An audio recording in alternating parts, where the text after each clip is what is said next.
The distress beacon had been active for 36 galactic cycles. It was a call of desperation, pulsing across subspace, sent from the shattered remains of the Trelawney Dominion. Their once mighty fleet had been reduced to smoldering wreckage by the Swarm, a race of hive mind biomachines that consumed biomass, technology, and even solar energy. No known species had ever defeated them. The Council of Core Civilizations had responded with silence. The Swarm was too dangerous. Helping the Trelawney would be suicide. So the Trelawney broadcasted the signal in all directions, into the unknown, into the dark corners of space where no civilized race ventured. Most had forgotten about it. Then someone answered. A single line of text crackled into the subspace stream. Help acknowledged. Coordinates received. Reinforcements inbound Earth. The Council was baffled. Earth? That primitive death world? Its people had been rejected from the Council centuries ago due to their violent history and uncontrollable adaptability. A species that had survived ice ages, nuclear war, and even atmospheric collapse, and evolved stronger each time. No one expected humanity to respond, especially not to a plea that powerful civilizations had ignored. But humans were never known for doing the expected. The Swarm Hive had landed on Trelawney Prime, its black towers stretching across the continents like claws sinking into a dying world. The last surviving city was a refugee hub, protected by a failing shield dome, its people readying for the end. And then they came. A ripple tore through the sky, and with it, thunder. Not one, but 12 warships dropped from warp, massive. Angular vessels covered in kinetic armor, bristling with turrets and railguns.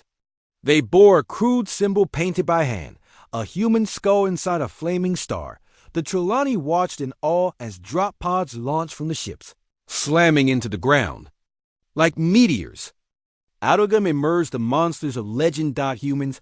They wore exosuits forged from neutron steel, their visors glowing blood red. They moved like wolves among rabbits, weapons barking fire and thunder. Where the Swarm surged in endless numbers, humans met them with fury and precision. Flamethrowers bathed them in fire. Railguns blew holes through chitin and steel. Drones followed above, marking targets with terrifying accuracy. Who are you? A Trelawney commander stammered as a human officer approached. Armor scorched and clawed. The human removed his helmet. A woman, battle-scarred and smiling like she enjoyed the chaos. Lieutenant Commander Vega, Earth Strike Division. You came to help us? No, she said, loading another magazine into her rifle. We came to return a favor. Your people helped a human colony once 80 years ago. We never forget our debts. The Swarm adjusted. They always did. Hive. Command diverted 3 planetary clusters to Trelawney Prime. Normally, this would mean annihilation, but the humans had already adapted. They always did. New bunkers sprouted within days. Atmospheric drones clouded the skies with interference. The humans weren't just fighting, they were learning. Every soldier wore a neural-linked HUD that transmitted enemy movement patterns and weak points across the entire network. Every fallen comrade became data, every wound a lesson. The Trelawney watched as the impossible unfolded.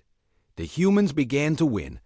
One alien observer whispered, "They fight like they've already died. Like nothing frightens them."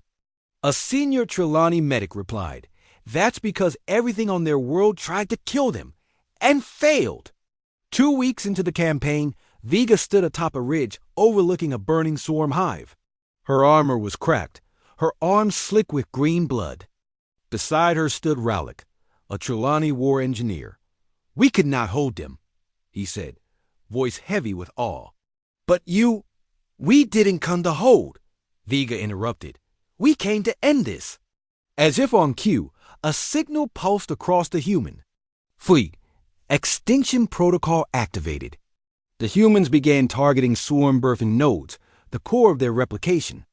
Deep in the planet's crust, explosives planted days earlier ignited in synchronized pulses. Entire hives collapsed. The swarm writhed in confusion. their hive mind disrupted. Then came the final blow, the Dawn Hammer, a ship built not to orbit but to crash. Its entire mass was a kinetic kill vehicle designed for one purpose: to annihilate entrenched threats. It entered the atmosphere in a blaze of fire, striking the final hive complex with the force of a god's fist. The impact flattened everything for miles. When the dust settled, there was no more swarm, only silence. The Trelawney survivors gathered. As the humans prepared to depart, Rallick approached Vega again, his people bowing in gratitude. We don't know how to repay this. You don't need to, Vega said, climbing into her dropship. Just tell the council. Tell them what?